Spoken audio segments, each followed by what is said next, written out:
ಅಥವಾ ಮಲ್ಲಪ್ಪ ಹೇಳ್ತಾವೆ. ರಾಜ್ಯ ಸರ್ಕಾರ ಅದರಲ್ಲೂ ಸಿದ್ದರಾಮಯ್ಯ ಸರ್ಕಾರ ಪರಿಶಿಷ್ಟ ಜಾತಿ ಮತ್ತು ಪಂಗಡಗಳ ಬಗ್ಗೆ ವಿಶೇಷವಾದ ಕಾಳಜಿ ವಹಿಸ್ತಾರೆ ಅನ್ನುವಂಥ ಒಂದಿಷ್ಟು ಮಾತುಗಳು ಕೇಳಿ ಬರ್ತಾ ಇದ್ದಾವೆ. ಮತ್ತು ವಹಿಸಲೇಬೇಕಾದ ಅವ್ರ ಕರ್ತವ್ಯನೂ ಹೌದು. ಯಾಕಪ್ಪ ಅಂತಂದ್ರೆ ತಳ ಸಮುದಾಯದ ಈ ಜನ ಅವಕಾಶಗಳನ್ನು ಕೊಟ್ಟರು ಎಷ್ಟೋ ಅವಕಾಶಗಳು ಅವ್ರಿಗೆ ಸಿಗ್ತಾನೂ ಇಲ್ಲ, ಸಿಕ್ಕರೂ ಸಹ ಸದುಪಯೋಗ ಮಾಡ್ಕೊಳ್ತಾ ಇಲ್ಲ ಅನ್ನುವಂಥ ಮಾತುಗಳು ಕೇಳಿ ಬರ್ತಾ ಇದ್ದಾವೆ.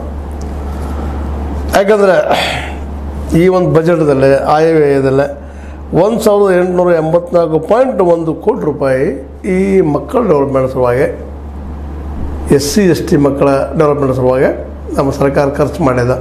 ಅಲ್ಲಿ ಹೆಚ್ಚು ಕಡಿಮೆ 1879.35 ಕೋಟಿ ರೂಪಾಯಿ ಖರ್ಚು ಆಗಿದ್ದಾವೆ ಮಾಡಲಿಕ್ಕಂಥದ್ದು. ಈಗ ನೀವು ಪರಿಶಿಷ್ಟ ಜನಾಂಗದ್ದು ಅಂದರೆ ವಾಲ್ಮೀಕಿ ನಿಗಮದ ಬಗ್ಗೆ ಕೇಳಿದಿರಿ, ಅದ್ರ ಬಗ್ಗೆ ಚರ್ಚೆನೂ ನಮ್ಮಲ್ಲಿ ಸಾಕಷ್ಟು ನಡೆದಿದೆ. ಅದ್ರ ಜೊತೆ ನಮ್ಮ ಹಿರಿಯ ನಮ್ಮ ಅರ್ಥತಜ್ಞರು ಸಹಿತ ಟೀಕೆ ಮಾಡಿದ್ದಾರೆ. ನಿಗಮಗಳಿಗೆ ಕೊಡೋಕ್ಕಿಂತಲೂ ಆ ಮಕ್ಕಳಿಗೆ ನಾವು ದುಡ್ಡು ನೇರವಾಗಿ ಫಲಾನುಭವಿ ಕೊಡಬೇಕು ಅನ್ನೋಂಥ ಮಾತಾಡಿದ್ದಾರೆ.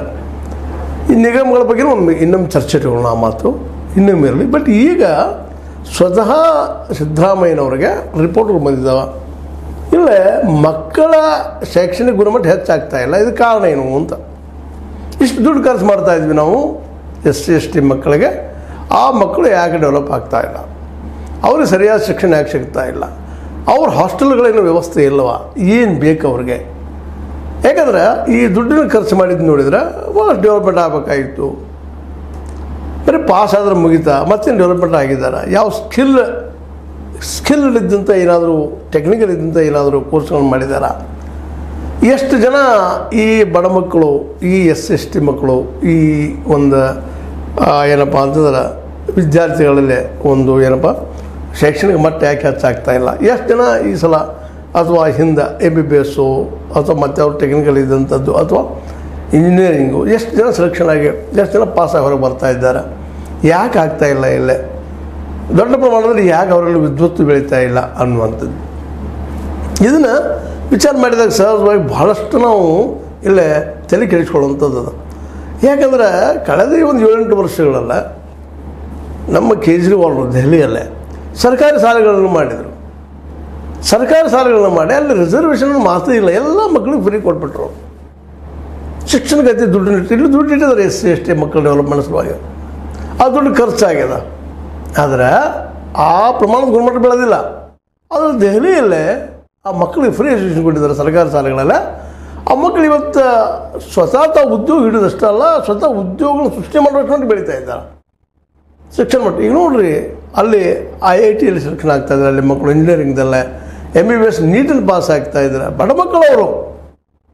ಇಲ್ಲಿ ನಮ್ಮ SC ST ಹುಡುಗರು ಯಾಕೆ ಆ ರೀತಿ ಡೆವಲಪ್ ಆಗ್ತಾಯಿಲ್ಲ? PUC ಬರೋದ್ರೊಳಗಾಗಿ ಇದು ದೊಡ್ಡ ದೊಡ್ಡ ಎಕ್ಸಾಮ್ಗಳು ಯಾಕೆ ಪಾಸ್ ಆಗ್ತಾ ಇಲ್ಲ?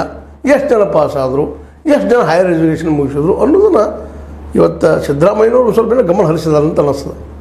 ಇಷ್ಟು ದುಡ್ಡು ಖರ್ಚು ಮಾಡಿ ಯಾಕೆ ಆಗ್ತಾ ಇಲ್ಲ ಅಂದರೆ ಇಲ್ಲಿ ದೊಡ್ಡ ದೋಷ ಏನಪ್ಪ ಅಂತಂದ್ರೆ, ಒಂದನೇದಾಗಿ ಸಫಿಷಿಯೆಂಟ್ ಆದಂತಹ ಏನಪ್ಪ ಅಂದ್ರೆ ಶಿಕ್ಷಕ ವರ್ಗ ಇರಲಿಲ್ಲ. ದೊಡ್ಡ ದೋಷ ಇದು.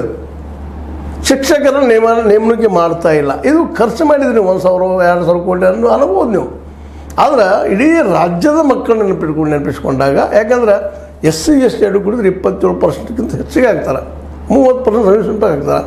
ಅಷ್ಟು ಜನಕ್ಕೆ 1,000-2,000 ಕೋಟಿ ದೊಡ್ಡದಲ್ಲ, ಇನ್ನೂ ಖರ್ಚು ಮಾಡಬೇಕು. ಅದು ಜೊತೆ ಖರ್ಚು ಮಾಡೋಕ್ಕಿಂತಲೂ ಇಲ್ಲಿ ಶಿಕ್ಷಕರ ಕೊರತೆ ಇದೆ ಅನ್ನೋದನ್ನು ನೆನಪಿಡಬೇಕು. ಅದೇ ರೀತಿ ಹಾಸ್ಟೆಲ್ಗಳಲ್ಲೇ ಅವ್ರಿಗೆ ಸರಿಯಾದ ವ್ಯವಸ್ಥೆ ಇದೆನಾ?